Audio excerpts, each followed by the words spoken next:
বন্ধুরা বর্তমানে ব্যস্ত জীবনযাপন ও খারাপ খাদ্যাভ্যাসের কারণে পেট খারাপ হওয়া, সকালে ঠিকভাবে পেট পরিষ্কার না হওয়া অর্থাৎ কনস্টিপেশন বা কোষ্ঠকাঠিন্যের সমস্যা, সঙ্গে গ্যাস, অ্যাসিডিটি, ব্লোটিং, ইনডাইজেশন এইগুলো লেগেই থাকে।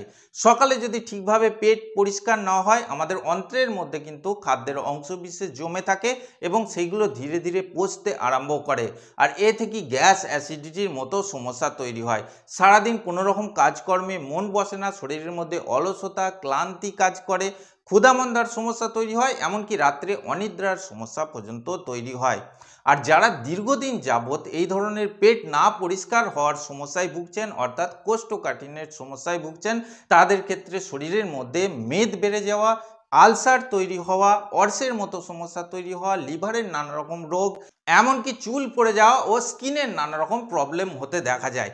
এক কথায় বলতে গেলে অল্প বয়সের ছাপ পড়ে যায়, মুখে দাগ ছোপ পড়ে যায়। এই যে সমস্যাগুলো আছে এগুলো ক্রমশ হতেই থাকে। নারীদের ক্ষেত্রে মাসিক চক্রের উপর প্রভাব পড়ে এবং তাদের যে রিপ্রোডাক্টিভ সিস্টেম আছে সেটা ইমব্যালেন্সও হয়ে যেতে দেখা যায় যদি দীর্ঘদিন যাবৎ পেট পরিষ্কার না হয় বা কোষ্ঠকাঠিন্যের সমস্যা থাকে। আজকে এই ভিডিওর মধ্যে আপনাদের তিনটি সহজ ঘরোয়া উপায়ের কথা বলবো এবং তিনটি সময়ের জন্য বলবো। উইদাউট এনি মেডিসিন, কোনো ওষুধ ছাড়াই কিন্তু সুন্দরভাবে সকালে 100% পেট পরিষ্কার হবে এবং গ্যাস, অ্যাসিডিটি, ব্লোটিং, ইনডাইজেশনের সমস্যা, তার সঙ্গে পেট পরিষ্কার না হওয়ার জন্য আমাদের চামড়ার যে রোগভোগগুলো হয়, চুল পড়ে যাওয়ার সমস্যা থাকে এবং লিভারের নানা রকম ডিজিজ হয়, সেইগুলো থেকেও আপনারা সম্পূর্ণভাবে মুক্তি পাবেন। এক নম্বর উপায়টিকে অবলম্বন করার জন্য আমাদের কিছু ইনগ্রেডিয়েন্টস বা উপাদানের প্রয়োজন হবে। তার মধ্যে এক নম্বর হচ্ছে জিরে, 2 নম্বর হচ্ছে জোয়ান, 3 নম্বর হচ্ছে ধনে বীজ, 4 নম্বর হচ্ছে বিট লবণ, 5 নম্বর হলুদ, 6 নম্বর হচ্ছে শুকনো আদার গুঁড়া এবং 7 নম্বর পুদিনা পাতা। একটি পাত্রের মধ্যে 2 চামচ জোয়ান এবং 2 চামচ গোটা জিরে দিয়ে 5 মিনিট মতো সেঁকে নেবেন বা গরম করে নেবেন। তারপর তার মধ্যে কিন্তু 1 চামচ মতো ধনে বীজ দিয়ে দেবেন, দিয়ে আরও 5 মিনিট গরম করে নিয়ে একটি মিক্সার গ্রাইন্ডারে মিক্স করে নেবেন, পাউডার ফর্ম তৈরি করে নেবেন। একটি পাত্রের মধ্যে ওই পাউডার ফর্মটিকে রেখে অর্থাৎ একটি পরিষ্কার পাত্রের মধ্যে নিয়ে তাতে কিন্তু আধা চামচ মতো বিট লবণ, আধা চামচ হলুদ গুঁড়ো, আধা চামচ মতো শুকনো আদার গুঁড়ো এবং 1 চামচ মতো শুকনো পুদিনা পাতার গুঁড়া তার মধ্যে মেশাতে হবে। টোটাল উপাদানগুলোকে একসঙ্গে সুন্দর করে মিশিয়ে একটি পাত্রের মধ্যে রেখে দিন এঁটে। রাত্রে শোবার সময় 1 গ্লাস গরম জলে 1 থেকে 1.5 চামচ এই মিশ্রণটি গরম জলে দিয়ে 10 মিনিট মতো চাপা দিয়ে রাখুন। যখন শুতে যাবেন ঠান্ডা অবস্থায় এই পানীয়টিকে পান করে নিতে হবে। এতে দেখবেন সকালে খুব সুন্দরভাবে পেট পরিষ্কার হয়ে যাবে। পেটের মধ্যে যাবতীয় যে আবর্জনাগুলো আমাদের অন্ত্র বা ইন্টেস্টাইনের মধ্যে জমে থাকে সেগুলো সব মলাশয়ের মধ্যে এসে যাবে এবং সুন্দরভাবে মলের মাধ্যমে এটা পরিষ্কার হয়ে যাবে। এতে আপনার কনস্টিপেশনের সমস্যা থাকবে না, গ্যাস, অ্যাসিডিটি, ব্লোটিং, ইনডাইজেশনের সমস্যাগুলো ধীরে ধীরে চলে যাবে। তবে এটাকে কিন্তু প্রতিদিন প্রয়োগ করা যাবে না, একদিন ছেড়ে বা সপ্তাহে 2 বার থেকে 3 বার পর্যন্ত প্রয়োগ করতে পারেন।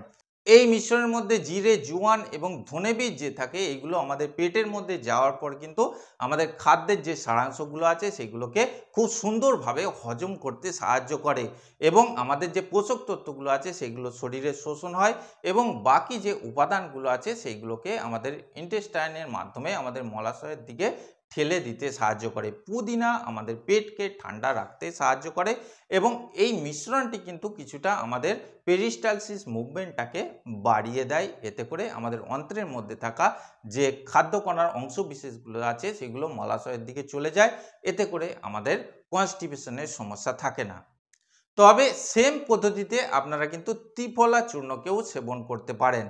ত্রিফলা চূর্ণ সাধারণত আমলকি, হরিতকি এবং বহেরা এই তিনটেকে সমপরিমাণ নিয়ে মিশ্রণ বা পাউডার বা চূর্ণ তৈরি করা হয়ে থাকে। আপনারা যদি বাড়িতে তৈরি করতে পারেন তো ভালো, যদি না পারেন যেসব মার্কেটেড ব্র্যান্ড আছে ত্রিফলা চূর্ণ, ভালো ব্র্যান্ড দেখে কিনে নেবেন এবং রাত্রে একই পদ্ধতিতে মৃদু উষ্ণ গরম জলে 1 থেকে 1.5 চামচ দিয়ে সেবন করে তারপর শুতে পারেন। খুব ভালো কাজ হবে। এমনকি আমাদের অন্ত্রের যাবতীয় যে সমস্যাগুলো আছে, পেটের যাবতীয় রোগভোগ আছে সেইগুলো কিন্তু ধীরে ধীরে সেরে যাবে। এমনকি আমাদের অন্ত্র থেকে খাবার দাবারের যে সারাংশগুলো শোষণ প্রক্রিয়াটা খুব ভালো হবে, এনার্জি কনভার্টিংয়ের কাজ ভালো হবে, মেটাবলিক সিস্টেমও আগের থেকে বেড়ে যাবে। ওভারঅল আপনার গোটা শরীর কিন্তু সুস্থ সবল থাকবে। এইবার আপনাদের বলবো মর্নিং টাইমের একটি প্রসেসের কথা। এটার জন্য প্রয়োজন হবে ক্যাস্টর অয়েল বা রেড়ির তেল। এটাকে কিন্তু এককভাবে সেবন করা যাবে না। 1 কাপ মতো কুসুম কুসুম গরম জলে আধখানা পাতিলেবুর রস, হাফ চামচ মতো লবণ এবং 1 চামচ মতো ক্যাস্টর অয়েল মেশাবেন। এটাকে কিন্তু একদম খালি পেটে না, প্রথমে 1 গ্লাস মতো মৃদু উষ্ণ সাদা জল সেবন করবেন। তারপরে কিন্তু এই 1 কাপ মিশ্রণটিকে সেবন করবেন। 10 থেকে 15 মিনিট পরে দেখবেন আপনার পেট পরিষ্কার হয়ে যাবে এবং সুন্দরভাবে পরিষ্কার হবে, গ্যাস অ্যাসিডিটির সমস্যা থাকবে না। বিকালের দিকে কিছু খাবার দাবার খেলে এই কনস্টিপেশনের সমস্যা কিন্তু খুব সুন্দরভাবে সেরে যায়। যেমন পেঁপে, পেঁপে যদি ডেলি বেসিসে বিকালের দিকে খাওয়া যায় সেক্ষেত্রে কিন্তু কনস্টিপেশনের সমস্যা থাকে না, এবং বিকাল টাইম বা সন্ধ্যার টাইমে যদি খাওয়া যায় সকালে খুব সুন্দরভাবে পেট পরিষ্কার হতে দেখা যায়। বা মৃদু উষ্ণ দুধের সঙ্গে 1 চামচ মতো হলুদের গুঁড়া যদি সেবন করা যায় প্রতিদিন সন্ধ্যার টাইমে বা বিকাল টাইমে, সেক্ষেত্রেও কিন্তু খুব সুন্দরভাবে পেট পরিষ্কার হতে দেখা যায়। তবে বন্ধুরা, আজকে এই ভিডিওর মধ্যে যে উপায়গুলোর কথা বললাম, এই উপায়গুলোর মধ্যে যে কোনো এক প্রকার কিন্তু অবলম্বন করতে হবে। সপ্তাহে 2 থেকে 3 বার বা একদিন ছেড়ে ব্যবহার করবেন। বেশি ব্যবহার করলে কিন্তু আবার আমাদের শরীরে পার্শ্ব প্রতিক্রিয়া আসতে পারে, অর্থাৎ আপনার মল বেশি হবে, সেক্ষেত্রে কিন্তু আবার শরীরে যে ভিটামিন মিনারেলস আছে সেইগুলোর প্রবলেম হতে পারে। তবে এমন কিছু পদ্ধতি আছে যেগুলো যদি আমরা মেনে চলি সেক্ষেত্রে কিন্তু আমাদের পেট পরিষ্কার খুব সুন্দরভাবে হয়ে যাবে। যদি আমরা আমাদের লাইফস্টাইলকে চেঞ্জ করি, আমাদের খাদ্যাভ্যাসকে চেঞ্জ করি, সেক্ষেত্রে এই সমস্যা কিন্তু কোনো ঘরোয়া পদ্ধতি ছাড়াই বা কোনো মেডিসিন ছাড়াই সুন্দরভাবে সেরে যাবে। যেমন সারাদিনে 8 থেকে 10 গ্লাস জল পান করতে হবে, কারণ জলই আমাদের শরীরে একমাত্র উপাদান যেটা আমাদের মলকে পরিষ্কার করে বা আমাদের খাদ্য কণাগুলোকে পরিষ্কারভাবে মলাশয় পর্যন্ত নিয়ে যায়।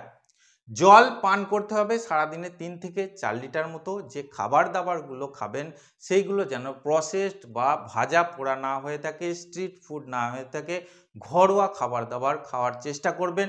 ফাইবার সমৃদ্ধ খাবার দাবার প্রচুর খাবেন এবং রাত্রে শোবার ঠিক 2 থেকে 3 ঘন্টা আগে রাতের খাওয়া পর্বটা শেষ করে নেবেন।